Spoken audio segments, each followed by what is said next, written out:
everyone. In today's lesson, we're going to talk about the signs of all six trig functions in all four quadrants.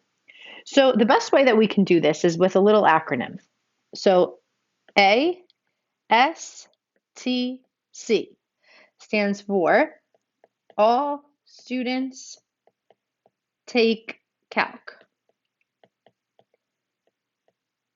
Just a little way for us to remember ASTC.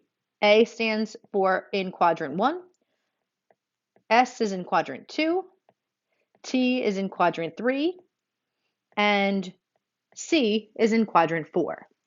So what does ASTC stand for? A stands for all. This means all trig functions are positive here.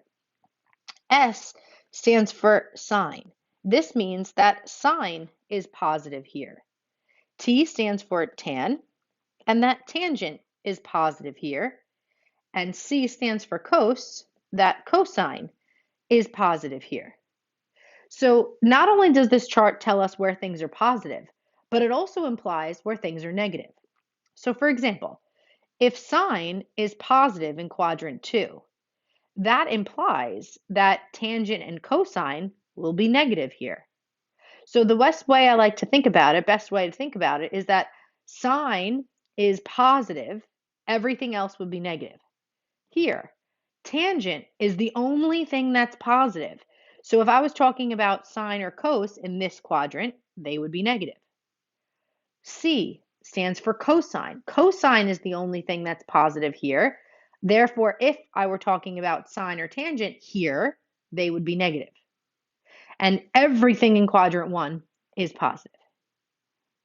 So let's talk about it in terms of an example. How are they going to ask this? So they're saying if sine is negative and cos is negative, in which quadrant would the terminal side of the angle lie in? So every time I do one of these problems, I'm drawing an ASTC. All students take calc. So this tells me sine is positive, tangent is positive, and cos is positive. So they're saying if sine is negative, so I'm going to use yellow to highlight where sine would be negative. So we also forgot to write that all are positive, right? That's the chart for positivity. So if sine is negative, the way that we find that is we first have to find where sine is positive. So if sine is positive in quadrants 1 and 2, then by default, it has to be negative here and here. Okay, now let's do cosine. Where is cosine negative? Well, first we have to figure out where cosine is positive. Cosine is positive in the all and in the C. C is cosine. So cosine is positive here and here. So that implies that it's negative here and here. So they want to know which quadrant would this angle lie in. Well, the angle would lie where there's overlap in color. The overlap is in quadrant 3. Therefore, the angle would terminate there. Okay, let's take a look at the second one. So same questions being asked. So I need another chart. So I've got A, S, T, C. A stands for all are positive. S stands for sine is positive. Tan is positive. And cos is positive. So let's read what we have. So we've got the tangent of an angle is negative. So first, where is tangent positive? Well, if tangent is positive and the all are positive and here, so tangent is positive here and here, it implies that it's negative here and here. And then now it says, and secant is positive. Well, my chart doesn't have secant on it, so we need to think reciprocals. So remember, secant is SEC, so the reciprocal for secant is cosine. So since cosine is the reciprocal, we do the same thing now, but with cosine. So we're basically going to say, well, since it said secant is positive, we're going to change it with the reciprocal to say cosine is positive. So we're looking for where, I'll use the same color, sorry, where cosine is positive. Well, it's obviously positive in the all, right? Everything is positive there. And it's also positive in the coasts, right? That's where coast is positive. So where's the overlap? Well, looks like it's overlapping in colors in quadrant 4. So moral of the story here for this one is if you get a reciprocal function like secant, you have to change it to its reciprocal pair and then use it. All right, another problem, another diagram. So we're going to draw all students take calc one time. And now let's read what they give us. So they say sine of theta is greater than 0. So think of a number line. Here's 0. All of the numbers that are greater than 0 are to the right. We call these positive numbers. All numbers that are less than 0 are to the left, and we'll call these negative angles. So negative. So if I'm talking about sine being greater than 0, I'm asking you to tell me where is sine positive. So remember, this is the chart of where all are positive, sine is positive, tan is positive, and cos is positive. So sine is positive in the all. Oh, I'll use the same color, sorry. So all are positive here, and sine is positive greater than 0 here. Now I'm asking about secant being less than 0. Well, less than 0 we know is negative.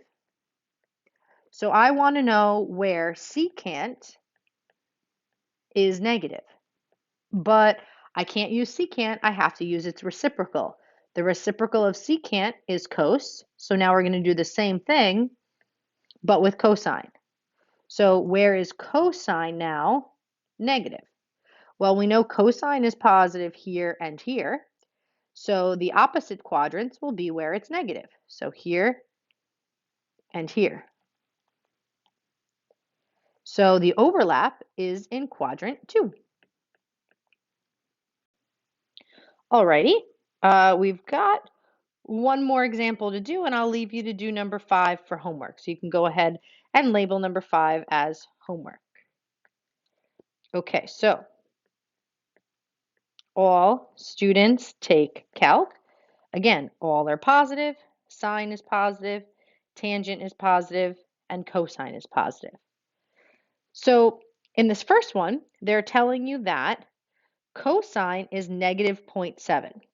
So I don't necessarily care that it's negative 0.7. I just know that cosine is negative. So they're almost putting this there to trick you. You know, you don't need to know the value of it. You just need to pull out that it's negative. So if cosine is positive here and here, we know that it's negative here and here. So we can go ahead and highlight that. So they're negative here and here. Now the next one says cosecant of x is greater than 0. So I'm just going to write that over here. And we know that greater than 0 means positive. And cosecant, we need to use the reciprocal. Remember, this one's a sine sandwich, so S is in the middle. That means its sine is the reciprocal. So that means sine of theta is also going to be positive, greater than 0. So we're going to go ahead now, and we're going to graph where sine is greater than 0, or positive. So we know that sine is positive in the A, everything's positive there. And we know it's also positive here in the second quadrant where it says S. S is sine and it's positive.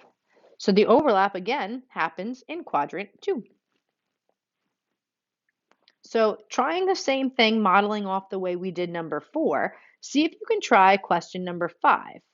I will check this one to see that it's done in class tomorrow. All right, that's it, guys. Have a great night.